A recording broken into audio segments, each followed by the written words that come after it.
Good morning বন্ধুরা, চলে এসেছি আর একটা নতুন ভিডিও নিয়ে, যেখানে তোমাদের সাথে আজকে শেয়ার করছি আমার হাতে স্পেশাল চিকেন কষা আর চিকেন বিরিয়ানি, যেটা আজকে আমি বানিয়েছিলাম। যদি তোমাদের এটা দেখে মনে হয় যে রেসিপিটা তোমরা চাও, তাহলে প্লিজ কমেন্ট সেকশনে জানিও, তাহলে আরেকদিন পুরো রেসিপিটার আমি পুরো ভিডিও করব। এটা হোমমেড বিরিয়ানি, আর লাইফে বিশেষ করে এটা আমি সেকেন্ড টাইমই বানাচ্ছিলাম। ফার্স্ট টাইম আমার বাড়িতে বানিয়েছিলাম, সেকেন্ড টাইম দিদাদের বাড়িতে বানিয়েছি। চিকেন কষাটা মা বানিয়েছে আর বিরিয়ানিটা কমপ্লিটলি আমি বানিয়েছি, আর তার ভেতরে মামা অনেক হেল্প করেছিল। তো এটা চিকেন কষা যেটা মা বানিয়েছে। এবার বিরিয়ানিটা দেখবে, বিরিয়ানিটা খুলবো।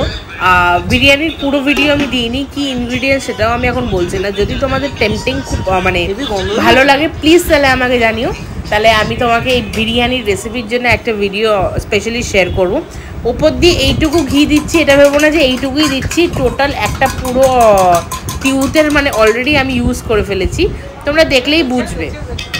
বিরিয়ানি কাটতে অতটা এক্সপার্ট তো আমি না, কিন্তু তবুও এত ভিডিও দেখে ফেলেছি, বাপি, দাদা বৌদি, আরসালান, হোয়াটসঅ্যাপ, এত বিরিয়ানি কাটার ভিডিও দেখে ফেলেছি।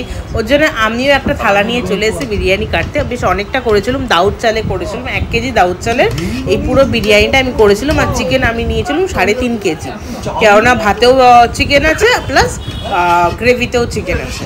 তো এটা হচ্ছে দুপুরের টাইমিং, আর ঠিক দুপুর 2টোর ভেতরে আমরা পুরো খেতে বসে পড়েছিলাম, আর তার সাথে স্যালাডও ছিল। আমরা সবাই মিলে খেতে বসেছিলাম। বিরিয়ানিটা মানে চমৎকার হয়েছিল, মানে দুর্দান্ত হয়েছিল। যারা যারা এই বিরিয়ানির ভিডিও পেতে চাও, প্লিজ কমেন্ট সেকশনে জানিও।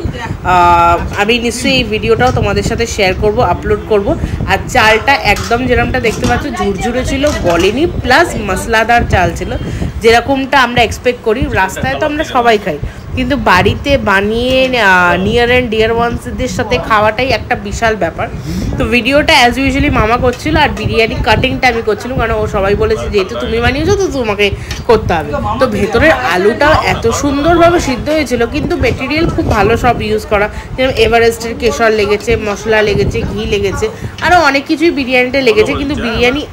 কিন্তু ফাইনালি বিরিয়ানি হয়ে গেছে কমপ্লিট।